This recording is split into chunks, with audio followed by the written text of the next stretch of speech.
Challenge মোকাবেলায় বাংলাদেশের পাশে থাকবে যুক্তরাষ্ট্র। প্রধান উপদেষ্টাকে টেলিফোনে জানালেন যুক্তরাষ্ট্রের জাতীয় নিরাপত্তা উপদেষ্টা। শুরু হলো পদ্মা সেতু হয়ে ঢাকা খুলনা রেল চলাচল। 4 ঘন্টারও কম সময়ে 553 যাত্রী নিয়ে কমলাপুর পৌঁছালো জাহানাবাদ এক্সপ্রেস। এবং চাঁদপুরের জাহাজে 7 খুনের ঘটনায় এখনও কারণ উদ্ঘাটন করতে পারেনি আইনশৃঙ্খলা বাহিনী। ডাকাতি নয়, কারণ ভিন্ন কিছু ধারণা পুলিশের।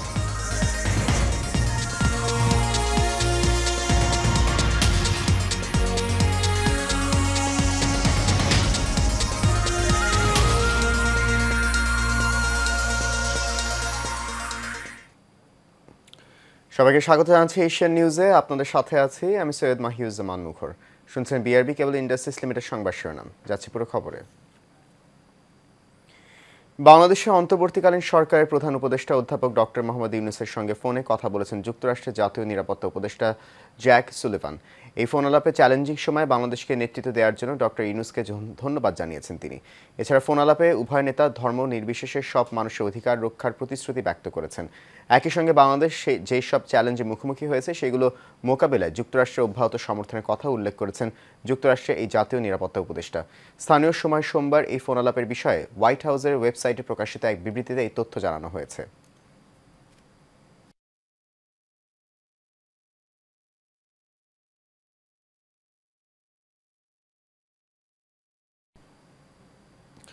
ক্ষমতাচ্যুত প্রধানমন্ত্রী শেখ হাসিনা, তার ছেলে সজীব ওয়াজেদ জয়, শেখ হাসিনার ছোট বোন শেখ রেহানা এবং রেহানার মেয়ে ও ব্রিটিশ মন্ত্রী টিউলিপ সিদ্দিকের দেশে বিদেশে লেনদেনের যাবতীয় নথি তলব করে বাংলাদেশ ফাইন্যান্সিয়াল ইন্টেলিজেন্স ইউনিটের কাছে চিঠি দিয়েছে দুর্নীতি দমন কমিশন। আজ মঙ্গলবার দুদকের প্রধান কার্যালয়ে পাঠানো চিঠিতে সংস্থাটির অনুসন্ধান টিম সন্দেহভাজন ব্যক্তিদের নামে পরিচালিত অফশোর ব্যাংকের হিসেব বিবরণী সহ সব অ্যাকাউন্টের বিস্তারিত তথ্য চেয়েছে। অভিযোগ অনুসন্ধানে দুদকের উপপরিচালক মোহাম্মদ সালাউদ্দিনের নেতৃত্বে 5 সদস্যের টিম গঠন করা হয়েছে। টিমের অন্য সদস্যরা হলেন উপপরিচালক মোহাম্মদ সাইদুজ্জামান, সহকারী পরিচালক আফনান জান্নাত কেয়া, সহকারী পরিচালক SM রাশিদুল হাসান ও সহকারী পরিচালক AKA মুর্তুজা আলী সাগর।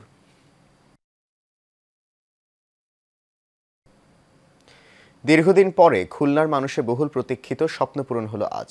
খুলনা থেকে নড়াইল হয়ে পদ্মা সেতু দিয়ে ঢাকার পথে যুক্ত হলো জাহানাবাদ এক্সপ্রেস নামে নতুন ট্রেন। পদ্মা সেতু হয়ে মাত্র 4.25 ঘন্টায় ঢাকায় পৌঁছান খুলনার যাত্রীরা। এতে খুশি দক্ষিণাঞ্চলের সাধারণ মানুষ। খুলনা থেকে শঙ্কর কুমার বিষ্ণুর তোলা ছবিতে বাবুল আক্তার রিপোর্ট, জানাচ্ছেন আরভি ইসলাম হিমু। পদ্মা সেতু হয়ে খুলনা ঢাকা রুটে বাণিজ্যিকভাবে যাত্রা শুরু হলো জাহানাবাদ এক্সপ্রেস নামের নতুন ট্রেনটির। খুলনা স্টেশন ছেড়ে ট্রেনটি নওয়াপাড়া, সিংগিয়া, নড়াইল, লোহাগাড়া, কাশিয়ানী ও ভাঙা স্টেশন হয়ে ঢাকায় পৌঁছায়। দূরত্ব, যাতায়াতের সময় ও ভাড়া কম হওয়ায় রেলওয়ের এই উদ্যোগে খুশি যাত্রীরা। তো কম সময়ে আমরা ঢাকা যাব, এটা আমাদের জাস্ট একটা স্বপ্ন ছিল, বাট এখন এটা বাস্তবে পরিণত হয়েছে, তাই খুবই ধন্যবাদ রেল কর্তৃপক্ষকে। আমরা খুব আনন্দ পাচ্ছি, ট্রেনে যেতে খুব সুবিধা, ট্রেন জার্নিটা ভালো আর ভাড়া কম। এদিকে শীতকালে নতুন এই ট্রেন ছাড়ার সময়সূচি ভোর 6টার পরিবর্তে 7টায় করার দাবি জানিয়েছেন কেউ কেউ। প্রথম দিন খুলনা থেকে 553 জন যাত্রী নিয়ে ট্রেনটি যাত্রা শুরু করে। এখন খুলনাবাসীর একটু উপকার হয়েছে যে আমরা অল্প সময়ের ভিতরে ঢাকায় জার্নি করতে পারতেছি। আবার কাল 6টা থেকে আমরা 10টার আগেই পৌঁছে যাবো ঢাকাতে। খুবই ভালো লাগছে। রেলওয়ের মহাপরিচালক সহ ঊর্ধ্বতন কর্মকর্তারা খুলনা থেকে ট্রেনে করে ঢাকায় যান। তবে খুলনা প্রান্তে ছিল না কোনো উদ্বোধনী অনুষ্ঠান। নতুন রুটে দূরত্ব কমে যাওয়ায় এখন যাতায়াতের সময় কম লাগবে, এছাড়াও ভাড়াও কম লাগবে। খুলনা স্টেশন থেকে ছেড়ে গেল, এটা আনুমানিক 9টা 45-এ ঢাকা পৌঁছবে। 11টি হচ্ছে মানে যাত্রীবাহী এবং একটা হচ্ছে লাক্ষিত প্রাণ, যেটাতে আমাদের মালামাল পরিবহন করা হয়। জানা যায় সোমবার ছাড়া সপ্তাহের বাকি 6 দিন ট্রেনটি চলাচল করবে। ট্রেনে খুলনা থেকে ঢাকায় যাওয়ার সর্বনিম্ন 445 টাকা এবং সর্বোচ্চ 1330 টাকা ভাড়া নির্ধারণ করা হয়েছে। আরভি ইসলাম হিমু, এশিয়ান টেলিভিশন। চাঁদপুরে মেঘনায় সারবাহী জাহাজে 7 খুনের ঘটনাকে ডাকাতি হিসেবে দেখছে না পুলিশ। সারসহ কোনো কিছু খোয়া না যাওয়ায় কিছুটা রহস্য তৈরি হয়েছে এই ঘটনায়। ঘটনাস্থল পরিদর্শন ও প্রাথমিক তদন্তে নেমে আইনশৃঙ্খলা বাহিনীর কর্মকর্তারা ধারণা করছেন এর পেছনে ভিন্ন কোনো কারণ থাকতে পারে। তারা বলছেন শুধু লুটপাটের জন্য গলা কেটে একসঙ্গে এতগুলো মানুষকে নৃশংসভাবে হত্যার ঘটনা অস্বাভাবিক। সোমবার লাশ উদ্ধারের খবর পেয়ে ঘটনাস্থলে গিয়েছেন চাঁদপুর নৌ পুলিশের পুলিশ সুপার সৈয়দ মুশফিকুর রহমান। তিনি পুলিশ কর্মকর্তা সহ সংশ্লিষ্ট অনেকের সঙ্গে এই নিয়ে কথা বলেছেন। তিনি বলেন, এটি প্রাথমিকভাবে ডাকাতি বলে মনে হচ্ছে না, কারণ ডাকাতি হলে তো মালামাল নিয়ে যেত, কিন্তু কোনো কিছুই খোয়া যায়নি। এমনকি যারা খুন হয়েছেন তাদের মোবাইল ও মানিব্যাগও পাওয়া গেছে।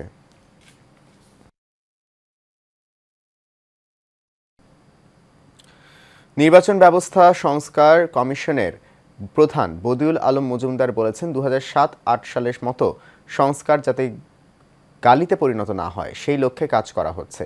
6টি সংস্কার কমিশন শিগগিরই তাদের প্রস্তাবনা জমা দেবে। মঙ্গলবার রাজধানীর সিরডাপ মিলনায়তনে গণতান্ত্রিক পুনর্গঠনের জন্য সংলাপ, জনপ্রশাসন বিষয়ক সংলাপ শীর্ষক এক সেমিনারে কথা বলেন তিনি। বদিউল আলম মজুমদার সংস্কারের প্রস্তাব পাওয়ার পর বলেন, অন্যদের কোর্টে চলে যাবে।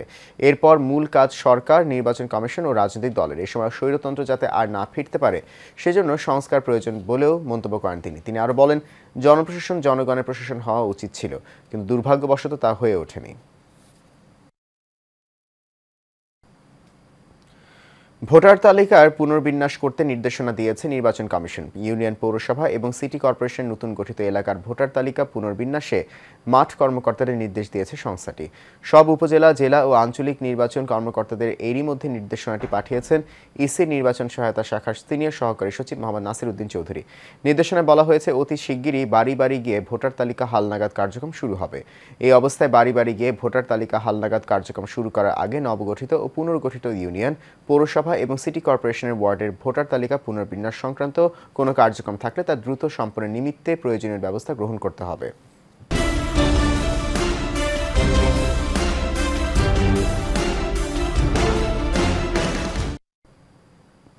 চায়ের রাজধানী হিসেবে পরিচিত মৌলভীবাজারে জেলা ও উপজেলা দেশের সর্বনিম্ন তাপমাত্রা রেকর্ড করা হয়েছে। আজ মঙ্গলবার সকাল 9টায় শ্রীমঙ্গল আবহাওয়া পর্যবেক্ষণ কেন্দ্র দেশের সর্বনিম্ন তাপমাত্রা 8.9 ডিগ্রি সেলসিয়াস রেকর্ড করে। বিষয়টি নিশ্চিত করেছেন শ্রীমঙ্গল আবহাওয়া পর্যবেক্ষণ কেন্দ্রের পর্যবেক্ষক আনিস আহমেদ। বাতাসের সঙ্গে কুয়াশা থাকায় শীতে কাবু হয়ে পড়ছে জেলা ও উপজেলার এই জনপদের মানুষ। শীতের দাপট বেড়ে যাওয়ায় ভোগান্তিতে পড়ছে সাধারণ মানুষ।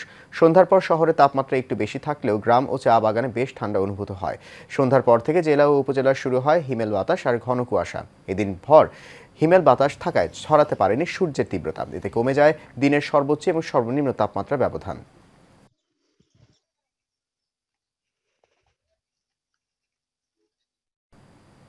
গাজীপুরে কালিয়াকৈরে পলিথিন বর্জ্য ছড়িয়ে পড়েছে কয়েক হাজার বিঘা জমিতে। এতে একদিকে যেমন ফসল উৎপাদন কম হচ্ছে, অন্যদিকে পরিবেশও নষ্ট হচ্ছে। কারখানার ইটিপি ব্যবহার না করার কারণে বিষাক্ত কেমিক্যালযুক্ত পানি নালা দিয়ে ঢুকে যাচ্ছে বিলে। এতে ফসলের উৎপাদন কমে যাচ্ছে, রোগ বালাই থেকে শুরু করে মানুষের সমস্যা বেড়েই চলছে। গাজীপুর থেকে দেওয়ান সামান উদ্দিনের তথ্যছবিতে আরও জানাচ্ছেন আরভি ইসলাম হিমু। এক সময়ের উল্লেখযোগ্য আবিষ্কার প্লাস্টিক এখন পরিবেশ দূষণ নামের দুঃস্বপ্নের শামিল হয়ে দাঁড়িয়েছে। এর অপব্যবহার এবং পর্যাপ্ত বর্জ্য ব্যবস্থাপনা না থাকার কারণে গাজীপুরের কালিয়াকৈরের বিভিন্ন এলাকার হাজার হাজার জমি এখন অনাবাদি। পলিথিন অপচনশীল হওয়ায় মাটির ওপরে অথবা মাটির নিচে পড়ে থাকলে এটি মাটি দূষণ করে, যা মাটির উর্বরতা কমিয়ে দেয় এবং কৃষিকাজে ব্যাপক সমস্যার সৃষ্টি করে। এতে ফলনের উৎপাদন কমে যাচ্ছে এবং মাছ নিধন হচ্ছে। জমিতে ফসল না হওয়ার কারণে কৃষকরা মনোবল হারিয়ে ফেলছেন। জমির মধ্যে আমরা কোনো ফসল করতে পারি না। এই জমির মধ্যে শুধু পলিথিনই থাকে না, এখানে বিভিন্ন ধরনের হাসপাতালের যে সুইগুলা ব্যবহার করা হয়, এই সুইগুলা এই পলির ভিতরে থাকার পরে এখানে আমরা যে কাজ করতে যাওয়ার পরে আমাদের পায়ের মধ্যে সেই সুইগুলা বিন্দে পড়ার কারণে আমরা সেখানে আরো সমস্যার মধ্যে আরো বেশি পড়ি। বর্তমানে ক্ষেত খোলায় যত পলিথিন আছে, এর যদি বন্ধ না করে আমাদের কোনো ফসল হবে না। এই বিষয়ে ব্যবস্থা নেওয়ার কথা জানালেন এই কর্মকর্তা। তো আমরা পরিবেশ অধিদপ্তরের সাথে কথা বলেছি। আমরা মাঝখানে শুধু এই টাইপের ঘটনাগুলো যে জায়গাগুলো ঘটেছে, দ্রুত সময়ের মধ্যে আমরা এখানে একটা পরিবেশ অধিদপ্তরের সহায়তায় আমরা একটা অভিযান পরিচালনা করব। তো তারা এই ব্যাপারে খুব ওয়েল কনসার্ন যে যত দ্রুত সময়ের মধ্যে এসব করা যায় আর কি। মিল কারখানায় ইটিপি ব্যবহার করে পানি শোধন করে বিলে পানি ছাড়া ও পলিথিন অপসারণে ব্যবস্থা নেয়ার দাবি এলাকাবাসীর। আরভি ইসলাম হিমু, এশিয়ান টেলিভিশন।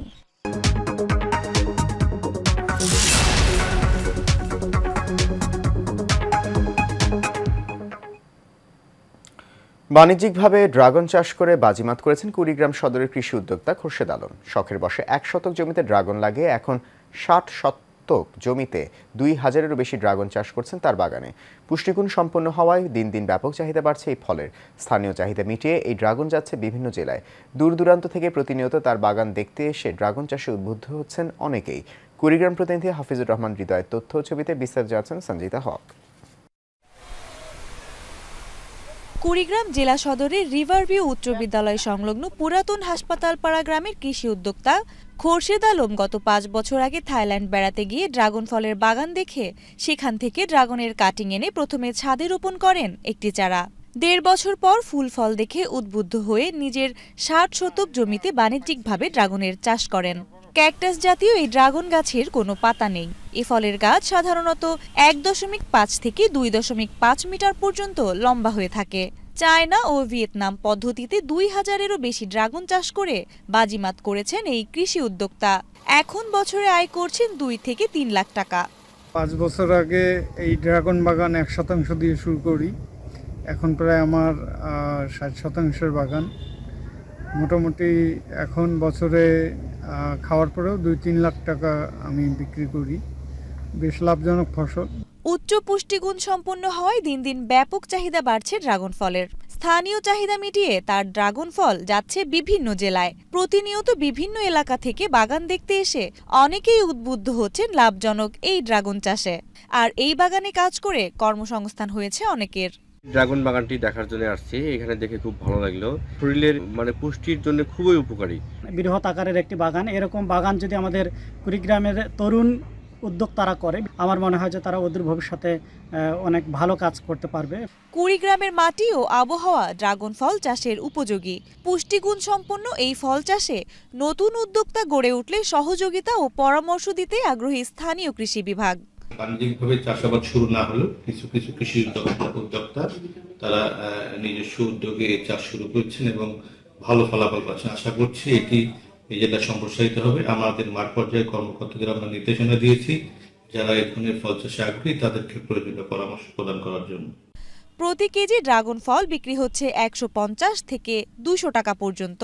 পুষ্টিবিদদের মতে ড্রাগন একটি পুষ্টিকর ফল। এতে প্রচুর পরিমাণ ভিটামিন সি, মিনারেল ও অ্যান্টিঅক্সিডেন্ট রয়েছে। সঞ্জিদা হক, এশিয়ান টেলিভিশন।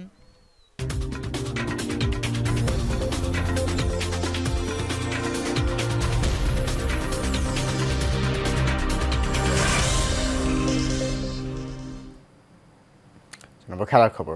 আবারও ক্রিকেট থেকে বিরতি নিতে হলো বেন স্টোকসকে। ইংল্যান্ডের টেস্ট অধিনায়ক এবার হ্যামস্ট্রিংয়ের চোটে 3 মাসের জন্য মাঠের বাইরে চলে গেলেন। 33 বছর বয়সী স্টোকসকে বাঁ পায়ে অস্ত্রোপচার করাতে হবে। নিউজিল্যান্ড সফরের শেষ টেস্টের 3য় দিনে বোলিং করতে গিয়ে নতুন করে চোটে পড়েন স্টোকস। এবছর এই নিয়ে দ্বিতীয়বার বাঁ পায়ের হ্যামস্ট্রিং ছিল স্টোকসের। গত আগস্টে দ্য 100-এ খেলার সময় প্রথমবার এই চোটে পড়েন স্টোকস।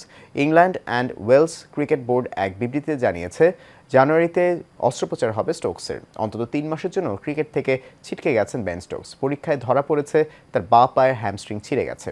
জানুয়ারিতে অস্ত্রোপচার হবে ডারহাম অলরাউন্ডারের পায়ে। শেষ করবো এশিয়া নিউজ। তার আগে বিআরবি কেবল ইন্ডাস্ট্রিজ লিমিটেড সংবাদ শিরোনামগুলো জানিয়ে দিচ্ছি আরও একবার।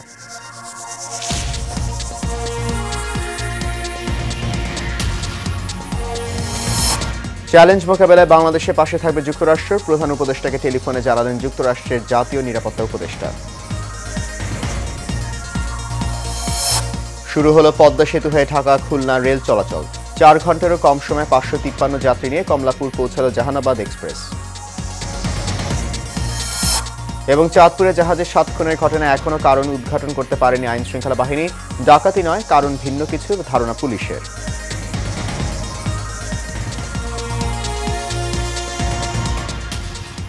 এশিয়া নিউজ এ পর্যন্তই। আমাদের পরবর্তী সংবাদ দেখার আমন্ত্রণ রইল। এখন সঙ্গে থাকার জন্য অনেক ধন্যবাদ সবাইকে।